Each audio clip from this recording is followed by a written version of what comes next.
ዕለቱ እንደ አውሮፓውያን አቆጣጠር ሚያዝያ 2011 ነበር። በዕለቱ መላው ዩናይትድ ኪንግደም ትልቅ የበዓል ድባብ ላይ በነበረበት አጋጣሚ ነበር ፖሊስ ጥሪ ደረሰው። ጥሪው የመጣው ከ12 ዓመቷ ሕፃን አሊስ ነበር። በስልኩ ውስጥም የሚሰማው የሕፃን አሊስ ጩኸትና እባካችሁ እርዱን እየመጣን የሚል ልብ ሰባሪ ድምፅ ነበር። ከዚያም ጥሪው ተቋረጠ። ሕፃን አሊስ ማን ናት? ምንስ አጋጠማት?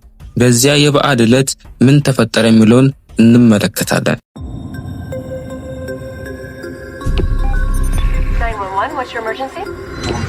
ታሪኩ የሚጀምረው ከስኬታማውና ባለሀብቱ የዲንግ ቤተሰብ ነው።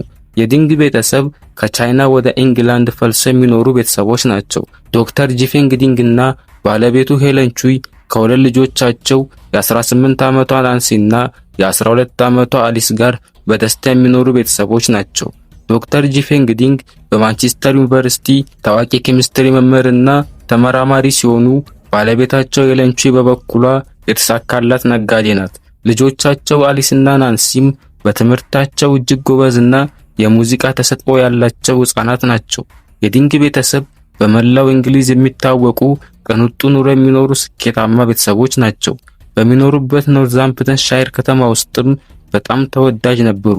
ነገር ግን ከስንዴ ውስጥ እንክርዳድ አይጠፋምና ነገሩ ወዳጅ እንዳለ ሁሉ ጠላትም አይቀሬ ነበር። በተለይ ታምና ዝነኛ ሲሆኑ ዕለቱ እንደ አውሮፓውያን አቆጣጠር ሚያዝያ 2011 በመላው ዩናይትድ ኪንግደም ትልቅ የበዓል ድባብ ነበር። የልዑል ዊሊያም እና የኬት ሚድልተን ታላቅ ሰርግ የሚካሄድበት ወቅት በመሆኑ መላው አገሪቱ ደስታና እረፍት ላይ ነበረች።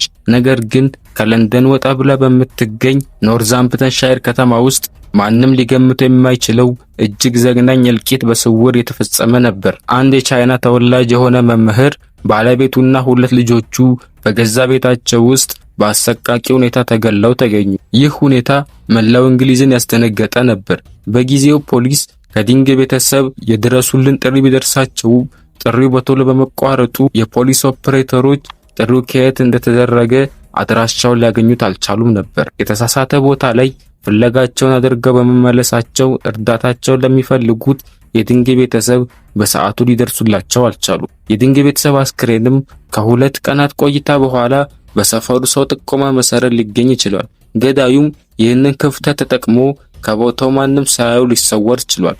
ፖሊስም በወንጀሉ ላይ የመጀመሪያ ተጠርጣሪ ያደረገው ለፖሊስ ጥቆማ የሰጠው ጎረቤታቸውን ነበር።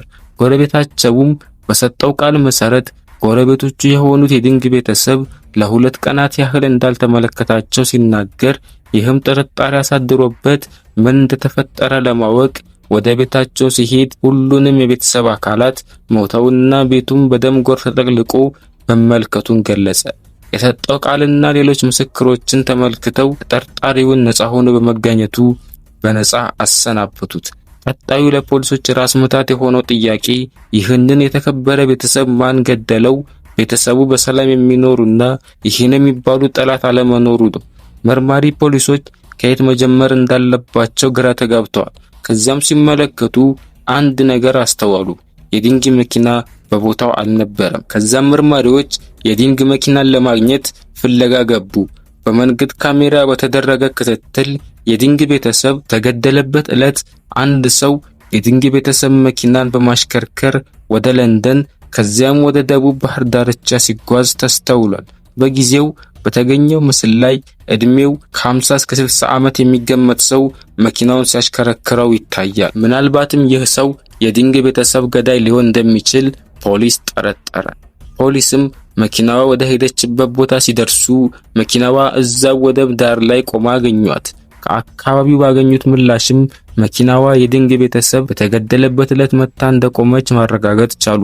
መኪናውን ሲያሽከረክሩ የነበረው ሰውም ሀገር ለቆ ሳይወጣ እንዳልቀረ ጠረጠረ። ምክንያቱም መኪናዋ መታ የቆመችበትና ከለንደን ወደ ፓሪስ የተጓዘችው ጀልባ ጉዞ የጀመረችበት ሰዓት ተቀራራቢ ነበር። ለመሆኑ የዲንግ ቤተሰብን መኪና ሲያሽከረክር የነበረው ማን ነው? ለምንስ የዲንግ ቤተሰብን መኪና ሲያሽከረክር ታየ?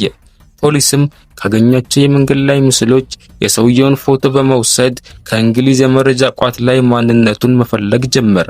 የሰውየው ማንነትም አንጁዱ የተባለ የ52 ዓመት ሰው ሆኖ አገኙት። አንጁዱ እንደ ዲንግ ቤተሰብ ሁሉ ከቻይና ወደ እንግሊዝ የመጣ ግለሰብ ነው።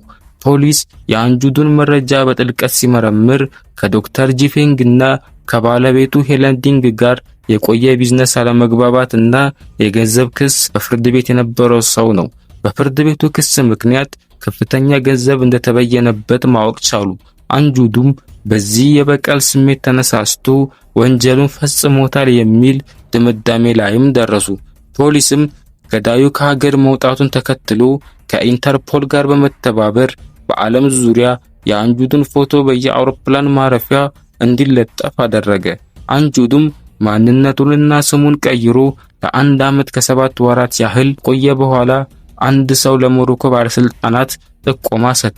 ሰውየውም በሞሮኮ ትናንሽ የግንባታ ስራዎች ላይ ተቀጥሮ የሚሰራ ሰራተኛ ነበር። ሰውየውም በአልጀዚራ ላይ የፖሊስ አፋልጉኝ እንደተመለከተና በዜናው ላይ ካለው ሰው ጋር የሚመሳሰል አዛውንት ከነሱ ጋር አብሮ እየሰራ እንደሚገኝ ጥቆማ ይሰጣል። የሞሮኮ ልዩ ኃይልም ቆመው እንደደረሰው ወዲያውኑ ጥቆማ የተሰጠበትን ፋብሪካ ከበው አንጁዱን በቁጥጥር ስር አዋሉት።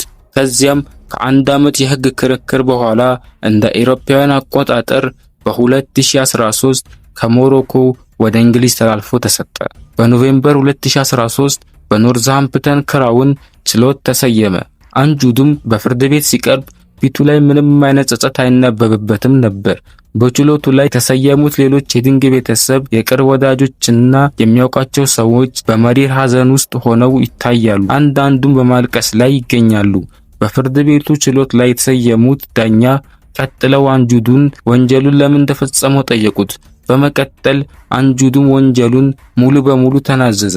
አንጁዱም ከዲንግ ቤተሰብ ጋር የረጅም ጊዜ የቢዝነስ አጋር እንደነበሩና በአንድ ወቅትም በተፈጠረ አለመግባባት በፍርድ ቤት ተካሰው ከፍተኛ ገንዘብ እንዲከፍል እንደተበየነበት በመግለጽ ከዚያ በኋላ ለዲንግ ቤተሰብ ትልቅ ጥላቻ እንዳደረበትና የበቀል ስሜት በውስጡ እንደሰረጸበት ገለጸ። ከዚያም አመቺ ጊዜ ሲጠባበቅ ቆይቶ ጥቃቱን ማድረሱን ይገልጻል። አንጁዱ ሰላማዊ ሰው በመምሰል በዕለቱ ቀጥታ ወደ ዲንግ ቤተሰብ ይሄዳል።